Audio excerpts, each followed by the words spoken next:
So I titled my presentation Innovation Support, and the name that I gave to my hypothetical organization or system would be Adopters of the District. So there are 5 subcategories of adopters that Rogers discussed.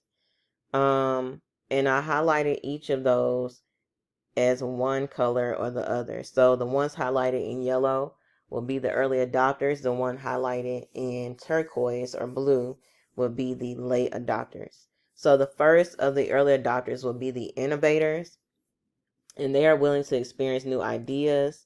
They're able to face uncertainty and take risks, and they will sustain the implementation of new ideas. So this is how new innovations or new applications and tools come into the group. Following them will be the early adopters. So they possess opinionated leadership. They decrease uncertainty within the social system. So they fall right between the innovators and the early majority, which we're going to talk about next. So the early majority adopt ideas just before other members of the system do, and they essentially take more time to make decisions. So they're not the first to adopt an innovation, and they're not the very last. Of the next group, we have the late adopters. The first one of the late adopters will be the late majority.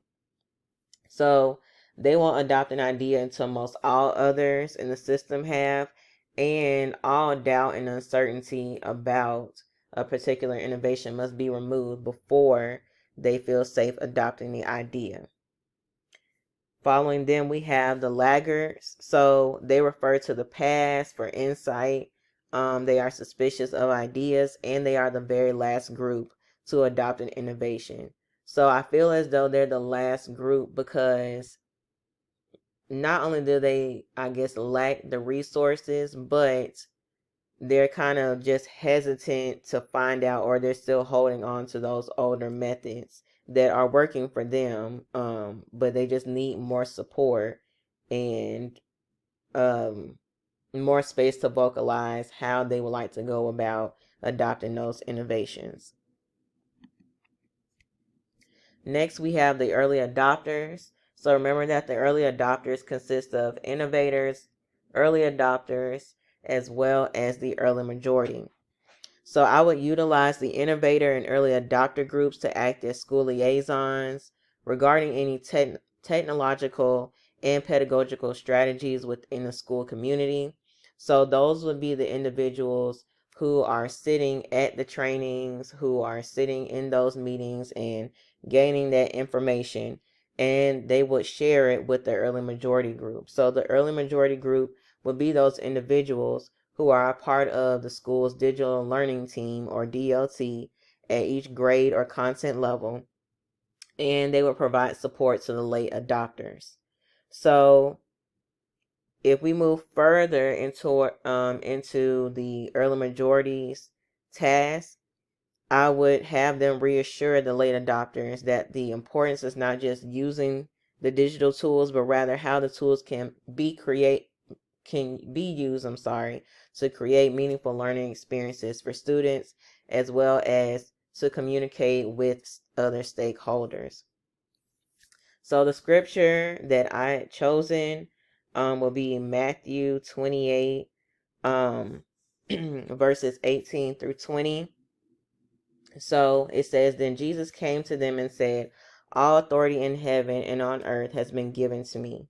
Therefore go and make disciples of all nations, baptizing them in the name of the Father and of the Son and of the Holy Spirit, and teaching them to obey everything I have commanded you. And surely I am with you always to the very end of age.'" So I felt that this scripture resonated, as the early majority group would be those members that had that knowledge and would share it with others, just as Christ looked to his early believers and wanted them to go spread the gospel. Next, we have the late adopters. So each of these groups are hesitant to adopt innovations due to the uncertain feelings that they have towards new innovations and ideas, and they rely on early adopters for guidance and support. So therefore, I would seek to support my colleagues within the system by assessing and developing new ideas and techniques that meet the needs of fellow teachers and students. So it's best that with these late adopters that we provide them with that space to vocalize um, how they would like to learn, how best they would learn the new material, or persuade them and treat them with ways in which the technology can be a support to them rather than a hassle or just them not having any knowledge of how to use the technology to their benefit. So the scripture that I had chosen for the late adopters and how this kind of emulates work like Christ or modeling Christ would be Romans 12:10. So it says, "Be devoted to one another in brotherly love, outdo yourselves in honoring one another." To be able to have a system to flourish, we must depend on one another, just as those late adopters look to those early adopters for information. Additionally, outdo yourselves in honoring one another. Okay, so I feel like that means that give all that you have to be able to support that individual. So those that have that knowledge, that foundational knowledge and the larger knowledge base, that knowledge or that information needs to trickle down through the system.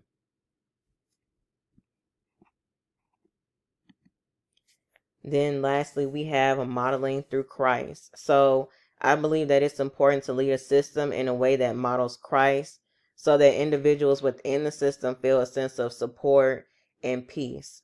So again, a system cannot function if others do not feel supported. If all parts in the system are not working together, if all pieces are not fitting together, then nothing can be accomplished. And I feel like ultimately that interrupts any type of peace and tranquility that a system would have. In an effort to model Christ, one must possess traits such as kindness, they must possess patience, and they also must possess humility. And we also have the references provided here for the scriptures as well as the literature citations that I provided. Thank you.